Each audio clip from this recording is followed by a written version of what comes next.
Hello again. The one thing which the British news media seem anxious to avoid reporting over the last few days is that those rioting and looting in France are from families who have their origins outside the country. Either journalists are unaware of this or they are deliberately not mentioning it. Perhaps this is because the implications for this country don't bode well and nobody wants to be the one to point it out. The most stable countries are usually the most homogeneous ones, where almost all the citizens share a common language, religion, nationality, culture, and ethnicity. Conversely, the most violent and unstable countries are usually those with large minorities belonging to different ethnicities and religions, and who often speak a language which is not the same as the majority population. One thinks of Israel, India before the partition, Cyprus with the Turks and Greeks, Nigeria occupied by Yoruba and Igbo, and in the north, of course, Muslims.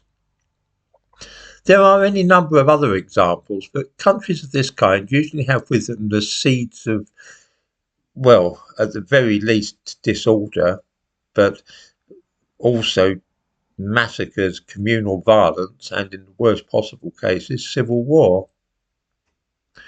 With these examples acting as an awful warning, it is something of a mystery why so many European countries, including Britain, thought it would be a good idea in the years following the end of the Second World War to import the people who would one day form such significant minorities. You might have thought they would have learned by what they saw in India, Africa, and the Middle East, but apparently not.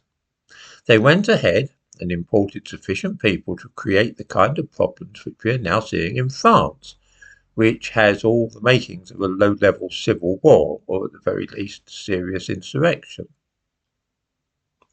We have, of course, in England seen serious rioting over the last 40 years or so in Brixton, Tottenham, Handsworth, as well as the wave of rioting which swept the country in 2011. All these disturbances were triggered by those minorities of whom I've been speaking, in precisely the same way that we are now seeing in France.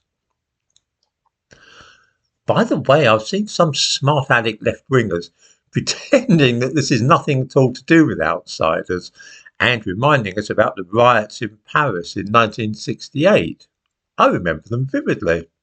Readers may care to recall that then too the disorder was provoked and coordinated by those whose origins did not lie in France itself. The most famous of these ringleaders being the German Daniel Cohn-Bendit, a man whose sexual interest, by the way, seemed to lie in kindergarten children.